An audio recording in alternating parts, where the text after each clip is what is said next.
In France guys, video में हम बात करेंगे ईथर चैनल के बारे में। तो ईथर चैनल होता क्या है? Ether channel is simple terms is a way to combine multiple network cables और connection between two devices like computer और switches into a single faster connection. अब इसका मतलब क्या हुआ? हमने प्रीवियस वीडियोस के अंदर एसटीपी यानी स्पैनिंग ट्री प्रोटोकॉल को कवर करा था। उसमें क्या हो रहा था? लूप को अवॉइड करने के लिए जो हमारे मल्टीपल या फिर जो रिडंडेंट पाथ होते थे उनको ब्लॉक कर दिया जाता था। सिर्फ एक ही जो हमारा पाथ होता था उससे ही हमारा ट्रैफिक जा रहा होता था। अगर वहां पे मल्टीपल पाथ होते थे उनको उनमें से जहाँ पे लूप जिसकी वजह से लूप बन रहा है उसको ब्लॉक कर दिया जाता था। तो ये सिनेरियो हो रहा था। बट आप सपोज करिए हम जानबूझकर रिडंडेंट पाथ ले रहे हैं तो उसका कोई रीजन होगा। तो हम लाइक ले ही रहे हैं तो उसको फिर ब्लॉक क्यों किया जा रहा है, मतलब क्यों किया जा रहा है? तो ये एसटीपी के अंदर प्रॉब्लम थी। ठीक है, अगर मान लो कि हमारे पास जो ट्रैफिक है वो बहुत ज्यादा है और हमको डिस्ट्रीब्यूट करना है उस ट्रैफिक को, इस वजह से हमने मल्टीपल पाथ लिए हैं, लेकिन वहां पे तो एसटीपी चल रहा है, उसके लूप ना बने इसलिए ब्लॉक कर दिया जा रहा है। तो उसका सोल्यूशन यहाँ पर आया ईथर चैनल में। ईथर चैनल में क्या हो रहा है? जो हमारे मल्टीपल पाथ होते हैं ना, मल्टीपल जो हमारे नेटवर्क केबल्स या फिर जिनको हम कनेक्शन बोलते हैं, उनको कंबाइन करके एक बना दिया जाता है। उससे हमारा जो रिडंडेंट पाथ है वो ब्लॉक भी नहीं होंगे और हमारा जो बैंडविड्थ है, जो हमारा जो पावरफुल जो हमारे चैनल है, जो हमारे कंबाइन करके जो मल्टीपल पाथ्स को कंबाइन करके कनेक्शंस को कंबाइन करके जो बनता है वो हमारा पोर्ट चैनल बोलते हैं इसको। ठीक है, तो मेन यहाँ पे होगा क्या? अब मैं आपको एक नॉन टेक्निकल सिनेरियो इसके लिए बताती हूँ। लेट्स सपोज कि आपके पास एक जूस का ग्लास है, उसमें एक स्ट्रॉ है। ठीक है, तो उससे आप क्या कर रहे हैं? आराम से जूस को पी रहे हैं। लेकिन सपोज करो आप एक से ज्यादा, यहाँ पे तो दो लिए मैंने, दूसरे ग्लास के अंदर देखो दो स्ट्रॉ हैं, दो से ज्यादा तीन चार भी हो सकते हैं, उनको कंबाइन कर दिया जाए और उसके बाद फिर आप एक सिंगल से आप जो भी है आपका ड्रिंक आप पी रहे हो, लेकिन स्ट्रोज जो है हमने वो कंबाइन कर दिया है, एक से ज्यादा स्ट्रोज को कंबाइन कर दिया है। इससे क्या है? आप मतलब एक सिंगल स्ट्रो के कंपेयर में ज्यादा जूस पी पाओगे। तो आप ऐसा ही सिनेरियो समझो कि स्विचेस के ऊपर क्या होता है, जैसे अभी मैं बताती हूँ, ये हमारे दो स्विचेस हैं, तो ये हमारा एक सिंगल यहाँ पे चैनल है, ये आपस में कनेक्टेड है, यहाँ से ट्रैफिक जाएगा। तो ऑफ कोर्स अगर एक ही रास्ता है जाने के लिए, ट्रैफिक को जाने के लिए, तो उसकी बैंडविड्थ उतनी ज्यादा नहीं होगी। ठीक है, तो एक स्पेसिफिक अमाउंट ऑफ डेटा ही यहाँ से पास हो पाएगा।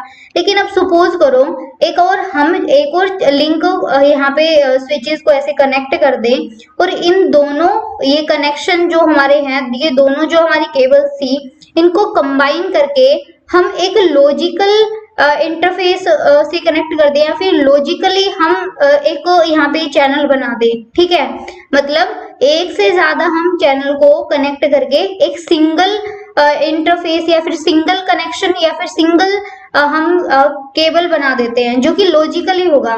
फिजिकली तो एक से ज्यादा होंगे जितने भी, जैसे यहाँ पे दो है तो फिजिकली तो ये दो हैं, लेकिन इनको हम ईथर चैनल मीनिंग हम कनेक्ट कर देंगे, इनको इस तरीके से ग्रुपिंग कर देंगे इनकी कि सिंगल चैनल यहाँ पे बन जाएगा। अब इसके कुछ फायदे क्या होंगे? पहला, इसमें बैंडविड्थ हमारी इंक्रीज हो जाएगी। ठीक है, बैंडविड्थ हमारी ज्यादा हो जाएगी क्योंकि यहाँ पे ट्रैफिक, क्योंकि देखो मल्टीपल यहाँ पे ये चैनल कनेक्ट हो रहे हैं। ठीक है, एक के कंपेयर में तो यहाँ पे ज्यादा अगर हम कनेक्ट करेंगे तो ट्रैफिक भी हम इजीली काफी सारा इसमें डिस्ट्रीब्यूट कर पाएंगे।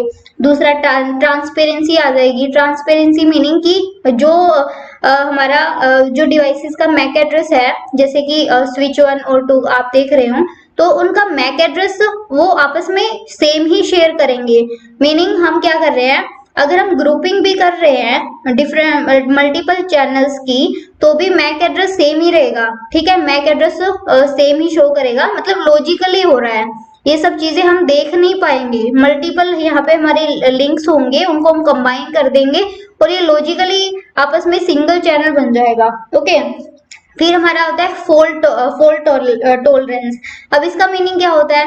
आप सपोज करिए कि जैसे कि हमारा ये स्विच से मल्टीपल ये हमारे चैनल कनेक्टेड थे, ठीक है, उनमें से मान लो कोई एक फेल हो जाता है, ठीक है, एक हमारा चैनल फेल हो जाता है और हमने इसको ग्रुपिंग कर रखी है, यानी ईथर चैनल यहाँ पे अप्लाई कर रखा है और हमने ऑलरेडी ग्रुपिंग कर रखी थी, तो अब हमको तो कोई फर्क पड़ेगा ही नहीं कि भाई एक फेल हो गया तो कोई नहीं, हमने तो ग्रुपिंग कर रखी है, एक नहीं तो दूसरे से ट्रैफिक चला जाएगा, तीसरे से चला जाएगा, ठीक है, तो ये फॉल्ट टॉलरेंस भी यहाँ पे हो जाता है।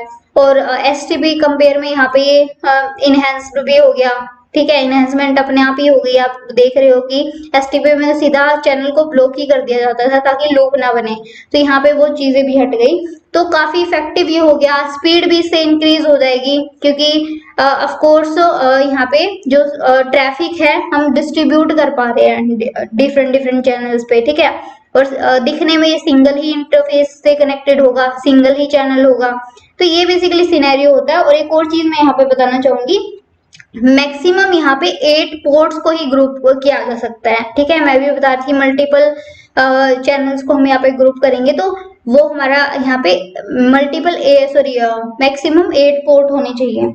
और यहाँ पे ना एक और चीज जो मैं बताना चाहूंगी ईथर चैनल के लिए, यहाँ पे कुछ टर्म्स होती हैं, जैसे कि हमारा पोर्ट चैनल मैं बार बार यूज कर रही हूँ, तो पोर्ट चैनल मतलब और कुछ नहीं होता, जो हम मल्टीपल चैनल्स को ग्रुप करके सिंगल लॉजिकल पोर्ट के अंदर कन्वर्ट कर रहे हैं ना, इसी को बोल रहे हैं हम यहाँ पे पोर्ट चैनल। और दूसरा चैनल ग्रुप क्या होता है, चैनल ग्रुप बेसिकली जब हम ये ईथर चैनल को अप्लाई करते हैं, ठीक है, ईथर चैनल को अप्लाई करते हैं और ये ग्रुपिंग जब हम कर रहे होते हैं ना हमारे सिस्को डिवाइसेस पे, तो हमको चैनल ग्रुप ये कमांड चलानी होती है। मतलब चैनल ग्रुप क्या होगा, to configure and assign a physical interface to ether channel, मतलब एक फिजिकल इंटरफेस को ईथर चैनल में यहाँ पे असाइन करने के लिए हम चैनल ग्रुप कमांड का यूज करते हैं। तो ये हमारे कुछ बेसिक हुए। उसके बाद हम फिर से बात करते हैं इनके टाइप्स के, देखते हैं, ठीक है, कॉन्फ़िगरिंग ईथर चैनल, ठीक है, किस तरीके से हम कॉन्फ़िगर करेंगे। तो कॉन्फ़िगर करने से पहले यहाँ पे दो टर्म्स आती हैं, डायनेमिकली हम कर सकते हैं और मैनुअली भी कर सकते हैं, ठीक है। मैं सबसे पहले मैनुअली को बताऊंगी। फॉर मैनुअल चैनल कॉन्फ़िगरेशन यहाँ पे क्या होगा, without using any form of negotiation, ठीक है, मैनुअल हो रहा है तो यहाँ पे कोई नेगोशिएशन नहीं होगी, ठीक है। नेगोशिएशन हमने जब एसटीपी पढ़ा था तो उसमें हमने पोर्ट्स के स्विच पोर्ट मोड्स के बारे में पढ़ा था, डायनेमिक, डिजायरेबल, ऑटो, तो वो सारी चीजें, ठीक है। तो जब हम खुद मैनुअली कॉन्फ़िगर करते हैं तो वहां पे कोई नेगोशिएशन का चांस नहीं होता है क्योंकि वहां पे तो हम खुद ही कॉन्फ़िगर कर रहे हैं, ठीक है। लेकिन डायनेमिक में होता है, अगर डायनेमिकली हो रहा है तो वहां पे नेगोशिएशन होगा, ठीक है। तो हमने बात करी थी कि हमारे जो स्विच पोर्ट मोड्स होते हैं, एक साइड अगर डायनेमिक डिजायरेबल है, दूसरी तरफ ऑटो है, तो अपने आप उसको ट्रंक बना देगा। तो ये सारे हमारे क्या आ रहे थे, हमारे नेगोशिएशन में आते हैं। और ये किस में होता है, डायनेमिक, यानी अपने आप जो चीजें होती हैं वो डायनेमिक वाले केस में आता है, ठीक है। ईथर चैनल अगर हम डायनेमिकली कॉन्फ़िगर करते हैं, अब उसके डायनेमिक में भी दो टाइप होते हैं, एक हमारा होता है लिंक एग्रीगेशन कंट्रोल प्रोटोकॉल और दूसरा होता है पोर्ट एग्रीगेशन कंट्रोल प्रोटोकॉल। अब इनको थोड़ा थोड़ा देखते हैं हम। तो सबसे पहले जो हमारे नेगोशिएशन प्रोटोकॉल्स होते हैं, जो कि हमने पहले ही देखा ये डायनेमिक होते हैं, तो एक हमारा होता है LACP जो मैंने बताया, लिंक एग्रीगेशन कंट्रोल प्रोटोकॉल, जिसको हम IEEE 802.3 AD से हम दिखाते हैं, और PAGP port aggregation protocol.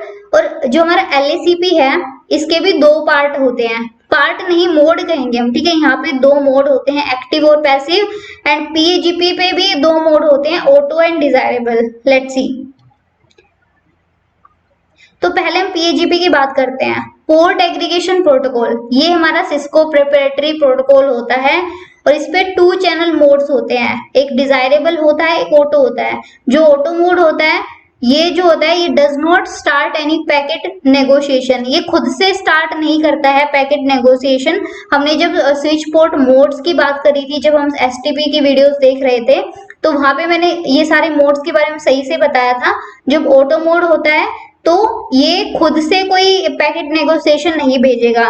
Desirable mode में क्या होगा, it initiate the negotiation and tries to form a group with the other end। अब यहाँ पे सिनेरियो क्या होगा, डिजायरेबल मोड में मान लो कि हमने एक स्विच के ऊपर ये जो चैनल ग्रुपिंग या फिर ईथर चैनल वाली हमने कमांड चला दी है, ठीक है, यहाँ पे हमने ग्रुपिंग कर दी, तो ये क्या करेगा, ये डिजायरेबल मोड में हो जाएगा। अगर डिजायरेबल मोड वहां पे है तो वो क्या करेगा, दूसरी साइड पे जो हमारे इंटरफेसेस होंगे ना उनको भी क्या कर देगा, उनको नेगोशिएशन पैकेट भेजेगा, मीनिंग उनको भी ईथर चैनल या फिर ग्रुप के अंदर ले आएगा वो, ठीक है, ईथर चैनल में ही, या फिर हम क्या कहेंगे उनको भी ग्रुप जो हम बना रहे हैं ईथर चैनल की हेल्प से लॉजिकली मल्टीपल चैनल्स को सिंगल चैनल में बना रहे हैं, वो दूसरी साइड स्विचेस पे भी कर देगा ये, ठीक है।